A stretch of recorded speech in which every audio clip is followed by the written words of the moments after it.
Camp Chase Confederate Cemetery has a long history, my little strangelings. A military staging and training camp established in Columbus, Ohio in May of 1861, it grew to be something terrible after the start of the American Civil War. Camp Chase was of Union origin, but it is known as a Confederate cemetery, as almost all the interments here were of Confederate dead after Camp Chase turned over in use from a staging and training camp to a prisoner of war camp used to hold them. By 1863, Camp Chase held over 8,000 men. This was at its peak, and the first burial was recorded as occurring here in 1863 when cholera ran rampant through its ranks. Over time, the burial grounds grew, as most of the prisoner of war camps were riddled with disease and poor facilities to hold the numbers they did. Camp Chase was no exception, having been ravaged not just by cholera, but by a smallpox epidemic in 1864. Today, it resides in a rough part of town with no readily available parking, surrounded by a low stone fence topped with iron bars.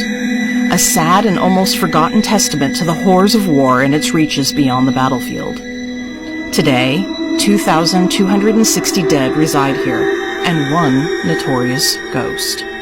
It's not often we have a name and identity associated with a ghost, my little strangelings, but we do when it comes to the Gray Lady of Camp Chase Cemetery. I found it in a little online footnote when searching if Camp Chase may be haunted. It noted that the ghost of Camp Chase is that of one Louisiana Ransburg Briggs, and so of course I did some digging. In a very well put together blog, which I will link in the credits, I found out more. It states that Ms. Louisiana Ransburg Briggs was a Southern cause sympathizer, and that she would go to the cemetery late at night when no one would be watching to chastise her or give her grief, to place flowers among the Confederate graves. You see, Columbus was a distinctly Union town, and Ms. Louisiana's opinion was, and still is, a mighty unpopular opinion to the vast majority of Americans living in Columbus to this day. So, she kept her visits both to late at night and wore a black veil to conceal her identity as she plied her mission of remembrance and mercy. According to local legend, the Gray Lady of Camp Chase Cemetery continues her practice of late-night visits dressed for subterfuge long after her own eventual death. It is said that eyewitnesses have seen her, a veiled woman wearing gray, and that fresh flowers mysteriously appear at the tombstone of Benjamin Allen of the 50th Tennessee Volunteers on a regular basis. Weeping has been heard drifting on the wind through the locked gates and iron bars of the cemetery walls late in the evening. Once, during a Civil War reenactment, the participants heard inconsolable phantom weeping, which was followed by a large gust of wind that blew over tables and tents.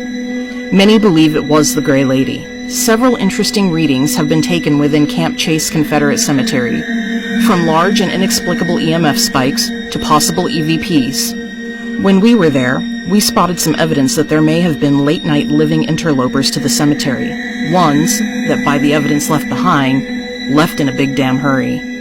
And so I leave you with this, my little strangelings. If you are a native of Columbus and happen by Camp Chase, make certain you are safe from any of the area's living denizens before you worry about the dead. And as always, respect the posted hours and never ever trespass uninvited. Until next time.